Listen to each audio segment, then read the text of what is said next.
Folks, well, I have to laugh this morning. It is kind of comical, but the topics are serious. The first of all, to put it simply, well, the country, or at least parts of it, there's flooding again.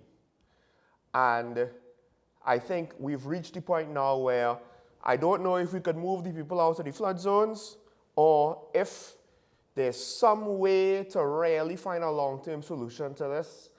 Because, I mean, just in my house, the sentiment was expressed again. Well, there's always flooding. That's what it seems like. Once we get anything more than a drizzle, there's going to be flooding somewhere. It's not always in the same place. It could be in Central, it could be in Town, it could be in South, it could be in Tobago. But we're going to have it somewhere. And somebody's going to get hit hard once we get an afternoon of relatively heavy shower. I remember when I was younger, we used to get some heavy showers. And it wasn't quite this drastic, if my memory serves correct. There was one major flooding incident that I already described in my area up in St. Anne's Cascade with the river there overflowing and causing some significant damage, but that was once in my lifetime, which is, almost on 40 years now. So what do we do? Because here's the thing. I understand that a government is supposed to do things that the people cannot do for themselves, right? So the obvious things are security, whether it's military or police, to deal with crime, to deal with disputes, to ensure that society doesn't tear itself apart. That's obvious. And then certain, utilities and infrastructure, certain goods that benefit society, but you can't really make a profit off of it. So the private sector isn't really going to do it. Or you don't want a profit motive on certain goods. That's why healthcare sometimes is private, sometimes is not. In a lot of countries, you have a mix of both because, well, public has its own issues, its own inefficiencies with regards to allocating resources and the use of resources effectively so there's no waste. And that leads me to my point. Think about all of the needs that we have. How many communities are asking for more money to be spent to fight with crime? How many communities are asking for more money to be spent to fix infrastructure, not upgrade, fix roads and bridges and street lights? How many areas of the country, the local government corporations are asking for more money to do certain things, including, but not limited to, work to help alleviate flooding? Just about every corner of our government is asking the Treasury for more money. And the public sector workers, they want more money, or they wanted more money. And most of them eventually settled for 4% and all the travesty. I get it, I understand. Except I don't, because it's not as though one sector of the government, and let's take corruption out of it. It's not as though, firefighters are living high on the hog and, they got another 10%, 12%, 20% raise again. They get it every year. It's not like we have inequalities like that, where some parts of the country, some part of the public service, some part of the government, money is flowing like water, and other parts is a desert. No, it's a desert everywhere. And I think we need to understand, because there were people saying, they need to do this work on the rivers and that work on the rivers and more of this and more of that, and I get it. And part of it is, are we managing what resources we do have efficiently? And the answer to that is probably no. But at some point, we have to consider the fact that, the government owed VAT refunds for 7 years, owed contractors money outstanding for 7 years. I've been kind of saying this here and there for different things. It's something that we always have to remember. We ain't rich no more. And we need to stop expecting the government to be the rich godfather to just spend money on everything. And it makes me chuckle every now and then when the opposition wants to come in and talk about the economy as though things were so great before 2015. Yeah, because the economic situations that you found yourself in were different. Stop trying to, do this real low-hanging fruit argument that when you get into the details is a bit more complex. I'm not saying the government is perfect.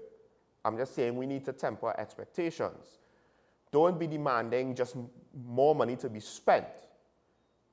Because at this point, more money spent here is money not spent somewhere else.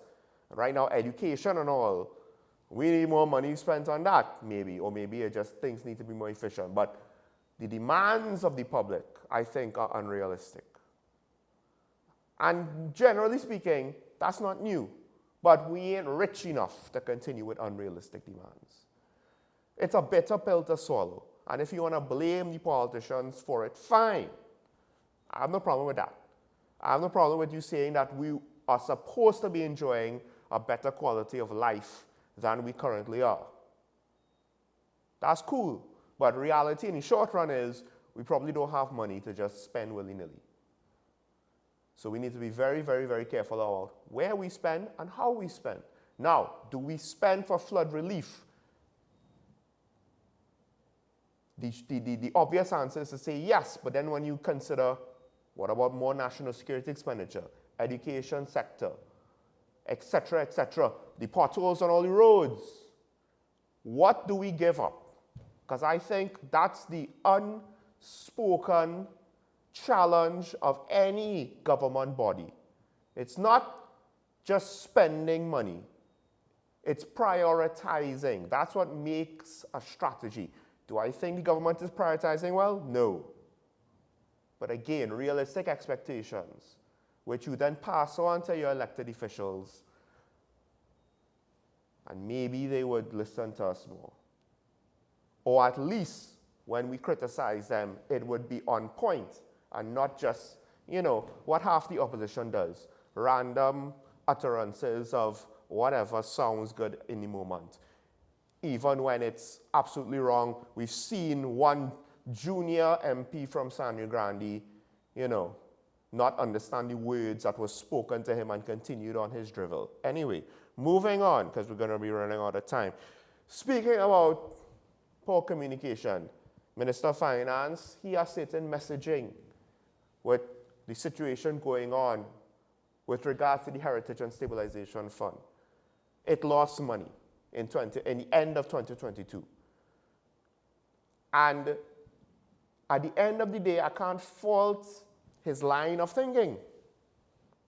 I can't fault his arguments to defend the situation. I just would like to point out, Minister, be careful about tooting your horn when things look good. Because if you want to get a lot of credit for that, when things look bad, you can't now all of a sudden, well, it's not our fault because of this circumstance and that circumstance and that circumstance. Hold up.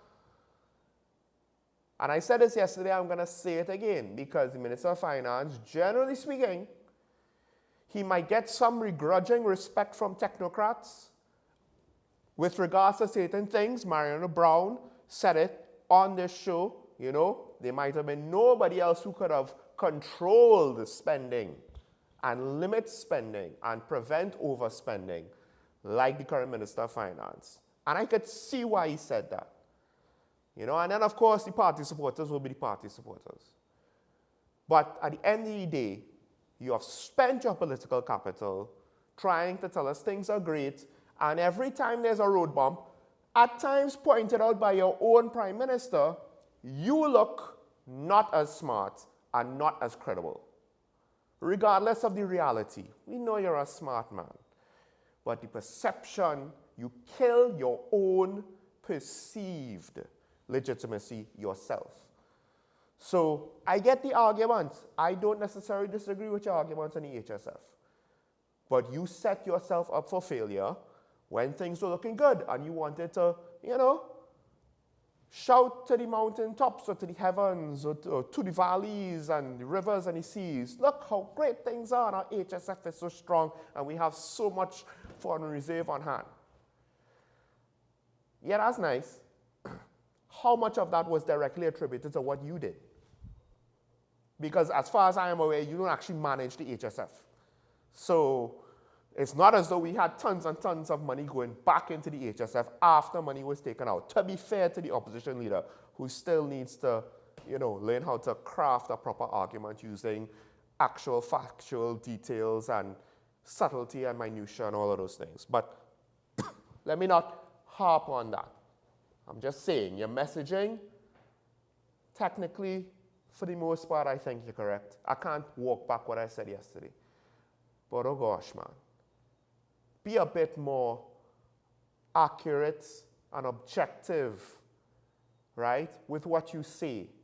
And then maybe people might be more receptive to the good things and will be a bit more understanding for the bad things. Last story. Prime Minister at his press conference yesterday, and after the break, hopefully, they could play the clip that I have prepared for you with regards to one topic that he spoke on yesterday. But I'll speak about another one that I believe he mentioned. That is the possibility of new Border Patrol aircraft. Now, I think we do need more Border Patrol machinery. So it's not just about having a guy watch, Obviously, we're a twin island nation. We need ocean-going assets and aerial assets to patrol. What I think the nation does not understand is those things are expensive. And yes, New York City's police department might have a helicopter. There are 8 million people. New York's economy is probably bigger than TNT's. Right? I mean, their police force definitely is. But then also, America has federal funding. America has this larger 300 million plus population driving an economy much larger than ours. To some extent, we're very unfair about the blimp because at the very least, it was an attempt to find, I believe, an economical solution. That is to say, one we could afford to give us aerial coverage to try to deal with crime. It's not completely crazy. Now, more Border Patrol aircraft. Again, do we have the money? Are we fiscally mature and stable and secure enough to really utilize these things properly? That's the first thing. The second thing is, what about all of the behind-the-scenes politicking, office politics, service, inter-service rivalry politics, / don't forget corruption? What's going to stop that from, undermining, oh, well, we got new helicopters or new planes or whatever? Because the irony as the Prime Minister, there was a phrase in there, I'm not going to look for it now, where he more or less admitted, we have porous borders. And it seems as though, like border security is technically military first and law enforcement second. Because it's an external thing. It's the borders of your nation. And I really don't see the military arm of our defense force, of our Ministry of National Security, which is the defense force. I don't see it. I don't see things being done, except violent actions at sea when they do interdict a boat. Think about it. I don't know about you, but the last boat I heard the Coast Guard stopped, a baby got killed. So I'm not really seeing it. I don't know about the mismanagement of the Air Guard and how that's going and how new assets are going to solve that problem. Because that's what governments tend to do. We like to buy new assets, and that's also what bad businesses likes to do. We buy new assets. Does it solve the management problem? No. So not only can we maintain it, but could we even conduct the operations utilizing the asset? I don't know. I have no reason to be confident in this endeavor. And then on top of that, I don't even know if we could afford to keep the things fueled so that it could be in air at the very least throughout most of the night. And if we have to wait and see if we catch a blip on a non-existent radar system, Thanks, opposition leader. Then, if the helicopter's not in the air, it's not as though we could detect things and then send the chopper to double check what the radar's picking up. We don't have radar to check for ground targets. Anyway, I'm over time. Let's end this here. Again, what Karen told me about the system that they wanted to put in place, that really bothers me, thinking back about it. And we'll touch on that at some point in the future. But just chucking 2 more planes, it's like the 2 boats. Did anything come from those 2 new boats? No. 2 to 3 new planes or 2 to 3 new helicopters, what is it going to do? Might as well bring back the blimp, because at least I could see it in the sky.